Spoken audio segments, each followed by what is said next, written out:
Hello guys, कैसे हो आप सब। आज मैं चैप्टर नंबर 14 एक्सप्लेन करूंगा और बिना किसी डिले के चलते हैं सीधा स्टोरी में।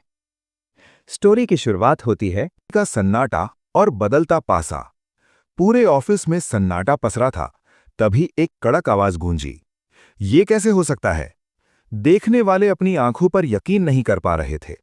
ये राष्ट्रपति ये का राष्ट्रपति किन के सामने घुटने टेकना नहीं है, बल्कि राष्ट्रपति किन का राष्ट्रपति ये के सामने घुटने टेकना है। ये दृश्य वैसा नहीं था जैसा लोग सोच रहे थे। ठंडी आवाज में कहा, ऊपर देखो। दुनिया बहुत बड़ी है और तुमने मुझे एक साधारण दामाद समझकर बहुत खोजा गया। राष्ट्रपति किन, आप मुझसे मिलते ही मेरे सामने घुटने क्यों टेक रहे हैं? मैं इस तरह के भव्य हावभाव को स्वीकार नहीं कर सकता। राष्ट्रपति किन की आंखों में आंसू थे। वो गिड़गिड़ाते हुए बोली, अगर तुम इसे स्वीकार नहीं कर सकते तो तुमने अभी तक मुझे उठने में मदद क्यों नहीं की? तुम मुझे बहुत शर्मिंदा कर रहे हो और तुम्हारा ये रवैया तो हद से ज्यादा।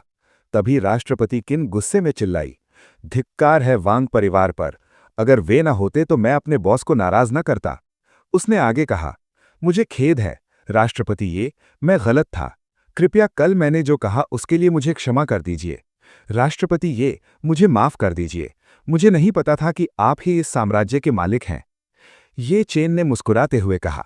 ये चेन मुड़ा और शांति से बोला, कल? ओ, मुझे अब याद आया। कल भरी सभा में तुमने ऐसा कहा था कि हम प्रेमी हैं। आह, आह, इतनी खुशबूदार और कोमल। इसमें कोई आश्चर्य नहीं कि इतने सारे पुरुष इस महिला के दीवाने हैं। मैंने सुना है कि मैंने तुम्हें अपनी प्रेमिका बनने के लिए कहने के लिए पूरा एक द्वीप किराए पर लिया था। कौन सा द्वीप था वो? किन होंग यान ने नजरें झुका लीं। मुझे खेद है, मैं गलत था। वो सिर्फ एक चाल थी।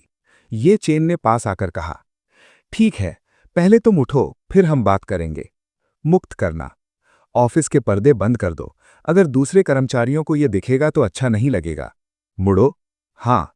जैसे ही पर्दे गिरे, माहौल बदल गया। ये चेन अब अपनी असली कुर्सी पर बैठा था।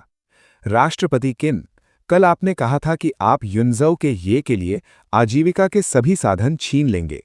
अब मैं हुआशैंग ग्रुप का अध्यक्ष हूं, आपका बॉस। मैं आपसे पूछना चाहता हूं, अब आप मुझे ब्लैकलिस्ट कैसे करेंगे? किन होंग यान पूरी तरह टूट चुकी थी। वो बोली, राष्ट्रपति ये, मुझे वास्तव में ये उम्मीद नहीं थी कि आपके जैसे प्रतिष्ठित व्यक्ति वांग परिवार के लिए घर में रहने वाले दामाद बन जाएंगे। मेरी गलती माफ करने लायक नहीं है। मुझे पता है मेरी गलती अपूरणीय है। आप मुझे जो भी सजा देंगे मैं उसे स्वीकार करूंगा। अगर तुम मुझे थप्पड़ मारना चाहते हो तो मैं चल कर आऊंगा ताकि तुम मुझे थप्पड़ मार सको। अगर तुम मुझे डांटना चाहते हो तो मैं सुनूंगा।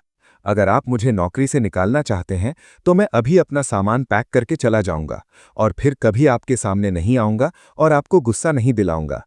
ये चेन ने उसकी ईमानदारी देखी। किन होंग यान नाम की ये महिला वाकई असाधारण है। वो समस्याओं का सामना करते समय घबराती नहीं है, जिम्मेदारी लेने को तैयार है, बहाने नहीं बनाती और दोष से पीछे नहीं हटती। मैंने आपको नौकरी से निकालने की योजना नहीं बनाई थी। कल तुम ही एकमात्र ऐसे व्यक्ति थे जिसने मुझे बाहर निकलने का रास्ता दिखाया था। इसलिए मैं तुम्हें माफ करता हूं। अगर मैं सचमुच एक साधारण दामाद होता तो आप ही मेरे हितैषी होते। किन होंग यान की आंखों में चमक आ गई। धन्यवाद राष्ट्रपति ये, अब से मैं पूरे मन से आपकी सेवा करूंगा। मैं तुम्हें माफ कर सकता हूं। ये चेन का चेहरा अब कठोर हो गया। लेकिन कल भोज में उपस्थित अन्य लोगों के बारे में जिन्होंने मेरी आजीविका छीन ली, मैं उनमें से किसी को भी नहीं छोड़ूंगा। राष्ट्रपति किन, आप मुझे होंगयान कह सकते हैं। होंगयान, कल मेरी रोजी रोटी छीनने वाले लोगों की जानकारी जमा करके मुझे सौंप दो। युनज़ौ के व्यापारिक जगत में ऐसा फेरबदल करूंगा कि सबकी रूह कांप जाएगी। जी हां, राष्ट्रपति ये एक बड़ा कदम उठाने वाले हैं। इसके बाद युनज़ौ के व्यापारिक जगत में एक बड़ा फेरबदल होने वाला है। आधे घंटे बाद फांग चाओ।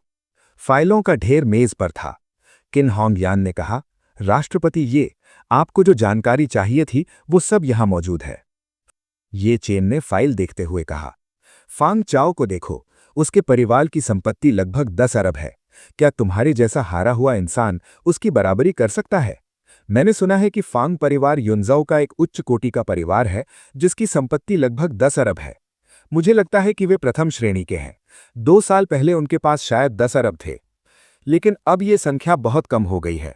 अनुमान है कि इनकी संपत्ति केवल लगभग 3 अरब डॉलर है, जो वांग परिवार की संपत्ति से कुछ खास बेहतर नहीं है। वांग परिवार के पास हाल ही में एक प्रोजेक्ट है। वे हमसे 70 मिलियन डॉलर की फंडिंग जुटाना चाहते हैं और उन्होंने मुझे भी काफी लाभ दिए हैं।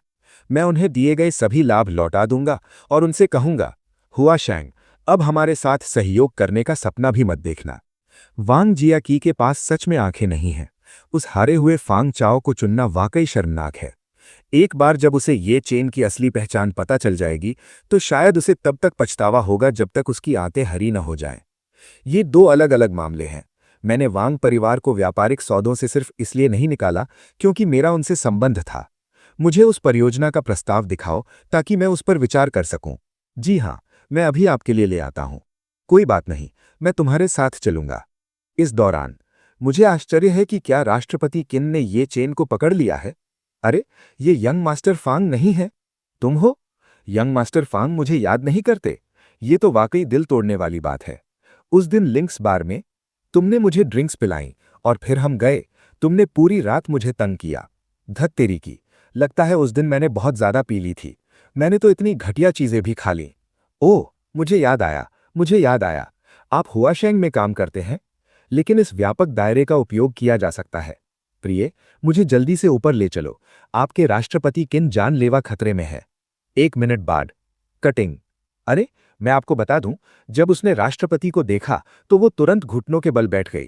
क्या आप यकीन कर सकते हैं, पहले ही पल में घुटने टेक दिए। क्षमा करें, आपके राष्ट्रपति किन इस समय कहाँ हैं? राष्ट्रपति किन ऑफिस में है? महोदय, क्या आपकी मुलाकात तय हुई है? अरे, तुम क्या कर रहे हो? भड़क। हा हा हा, ये चेन, तुम शर्मनाक, त्यागे हुए दामाद, चोर, तुम सचमुच यहां हो। फांग चाओ जैसे ही अंदर घुसा, उसने ये चेन को देखा और ठहाका मारकर हंसा। हा हा हा, ये चेन, तुम नीच इंसान, तुम यहां भी चोरी करने आ गए।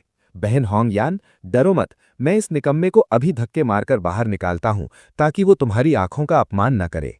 स्नैप। फांग चाओ, तुम्हारी हिम्मत कैसे हुई यहां बिना इजाजत आने की? और बहन होंग यान किसे बोल रहे हो?